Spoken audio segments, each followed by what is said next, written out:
महापुरुषों का सम्मान बना योगी सरकार का अभिमान।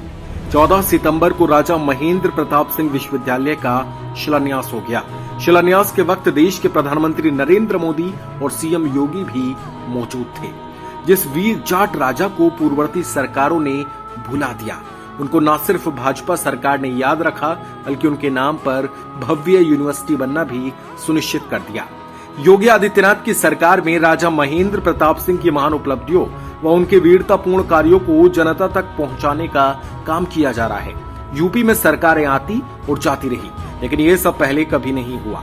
राजा महेंद्र प्रताप सिंह को मिले सम्मान का ही नतीजा था कि उनके पौत्र मीडिया के सामने आए और वर्तमान सरकार के कदमों की जमकर सराहना की। और ये पहली बार जो हमारी प्रेजेंट सरकार है, उन्होंने ये जो कदम उठाया है, मेरा ये मानना है कि ये बहुत पॉजिटिव कदम है। साल 1886 में यूपी के हाथरस में जन्मे महेंद्र प्रताप सिंह पहले विश्व युद्ध के समय अफगानिस्तान गए और वहां भारत की पहली निर्वासित सरकार का गठन कर दिया।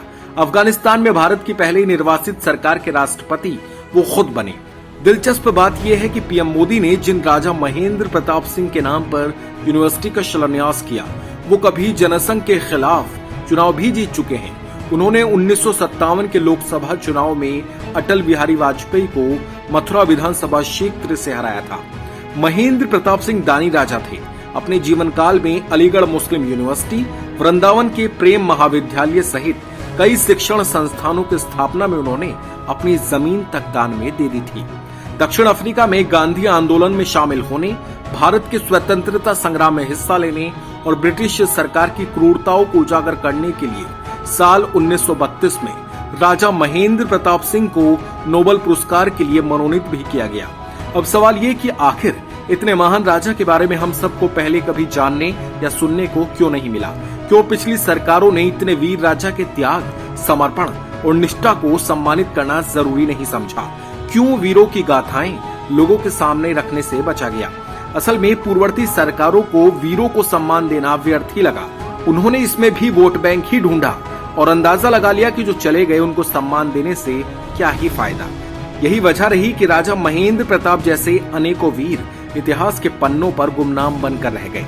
लेकिन वो कहते हैं ना, समय हमेशा एक जैसा नहीं रहता। 2017 में यूपी के भीतर शपथ ली योगी आदित्यनाथ ने, बस तभी से ही माहौल पूरा बदल गया। आज इतिहास के पन्नों पर जमी बरसों की धूल को साफ करके सबको सम्मान दिलाया जा रहा है। भारत के गौरवशाली इतिहास से सबको परिचित कराया जा रहा है।